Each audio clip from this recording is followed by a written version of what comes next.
আজকের রেসিপিতে থাকতেছে ডিম বোনা। প্রথমে আমি ডিমগুলোকে সিদ্ধ করে সুন্দর করে চুলে নিয়েছি। এখন একটা পাইপ্যানে তেল গরম করে ডিমগুলোকে দিয়ে দিয়েছি। 1 চিমটি লবণ আর সামান্য একটু হলুদ দিয়ে সুন্দর করে ভেজে নেব।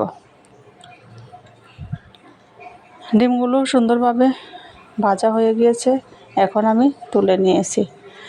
এই পাইপ্যানেই আমি রান্নার জন্য 1 কাপ পরিমাণ পেঁয়াজ কুচি দিয়ে দিয়েছি। পেঁয়াজের পরিমাণটা একটু বাড়িয়ে দিতে হবে। পেঁয়াজগুলো হালকা বাদামি কালার হয়ে আসলেই আমি অন্য মশলাগুলো অ্যাড করব। দিয়ে দিয়েছি 1 চামচ রসুন বাটা, 1 চামচ পেঁয়াজ বাটা।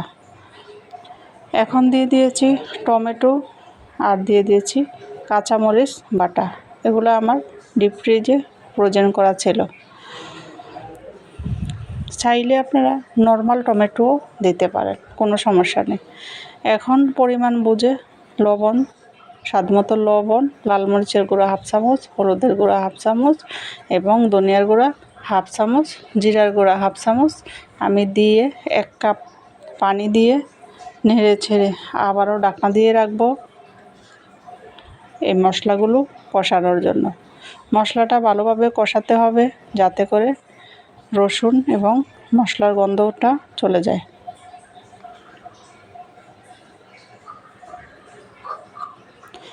এই তো আমার মশলাগুলো কষানো হয়ে গিয়েছে। মশলা কষানো হয়ে যাওয়াটা যখন মশলার উপর দিয়ে তেল বেশি উঠবে তখন বোঝা যাবে যে মশলাটা সুন্দরভাবে কষানো হয়ে গিয়েছে। এখন আমি ডিমগুলো দিয়ে দিয়েছি মশলার সাথে। আবারও আমি নেড়েচেড়ে ঢাকনা দিয়ে রাখবো কিছুক্ষণের জন্য। কিছুক্ষণ পরপরই নেড়েচেড়ে দিব। এই তো আমার ডিমগুলো প্রায় হয়ে আসছে। এখন আমি ধনিয়া পাতা দিয়ে আবারও নেড়েচেড়ে দিব যাতে করে পাতিলের তলায় লেগে না যায়।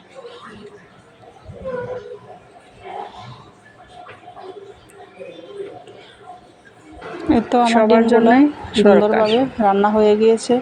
সবাই ভালো থাকবেন, রেসিপিটা ট্রাই করে দেখবেন। গুণাগুলো সবার কাছে অলরেডি হয়ে গিয়েছে, ভালো লাগবে। ধনিয়া পাতা দিয়ে আরও কিছুক্ষণ নেড়ে চেড়ে রান্না করে নিব। আল্লাহ হাফেজ। হয়ে গিয়েছে।